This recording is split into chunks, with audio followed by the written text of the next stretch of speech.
Sir मैं बात करूँ अभी जो रुझावनें आ रही है सुबह से और एनडीए की गठबंधन की बात करूँ वो 190 सीटों से आगे चल रही है, तो इस पे क्या कहना चाहिए? मैं मानता हूं कि आदरणीय प्रधानमंत्री जी के नेतृत्व में एनडीए के लिए जो प्रचंड बहुमत है, इस पर पूरे देश को और बिहार को बहुत बहुत शुभकामनाएं। और ये दिखाता है कि बिहार अब वापस फिर से उसी 20 साल पहले राज में नहीं जाना चाहता। 1985 में एक जमाने में अप्रॉक्सीमेटली 140 से ज्यादा बूथों पर रीपोलिंग हुई थी और करीब 90 से ज्यादा लोगों की जान गई थी। बिहार और बिहार की जनता ने बता दिया कि बिहार को अब सिर्फ विकास के पथ पर रहना है और उसी पर आगे बढ़ना है।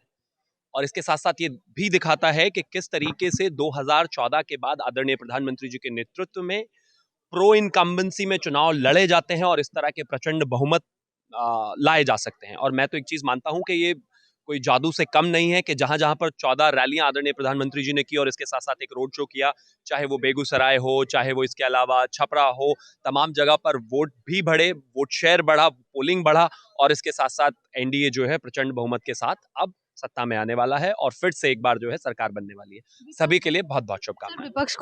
विपक्ष का कहना है कि अगर वो हारती है तो कहीं ना कहीं ईवीएम में गलती है जो हमेशा ठहराया जाता है, तो इस पे क्या कहना चाहता है? और कहीं ना कहीं इस बार विपक्ष को था जो एसआईआर का मुद्दा भी उठाया था वोट चोरी का, तो क्या लगता है इस पे? कुछ नहीं कहना है, 2014 से इनका यही है। विपक्ष ने एक जो रोंदू नजरिया अपना लिया है वो 2014 के बाद से यही चला आ रहा है। जिस चुनाव में जीत जाए तो ठीक, जिस चुनाव में हार जाए तो ईवीएम है। पहले एक साल पहले तक ईवीएम था, वोट चोरी है, कल कुछ और होगा, फिर इलेक्शन कमीशन। ये एकमात्र बहाने हैं जो लगातार हार के लिए आप क्रेडिट करते रहते हैं। अपने नेता पर कोई सवाल ना उठाए, उनसे कोई उनकी परफॉर्मेंस रिव्यू के बारे में बात ना कर ले। इतने चुनाव हारने के बाद तो मुझे लगता है आमतौर पर कोई नेता जो है पॉलिटिकल स्फेयर में दिखाई भी नहीं देता। लेकिन ये इनके परिवारवादी सत्ता है।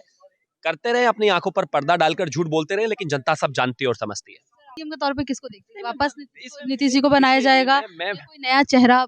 ये तो मैं मानता हूं कि ये एनडीए पर जब विधायक दल के नेता हो की बैठक होगी, उसी के बाद तय होगा और चुना जाएगा।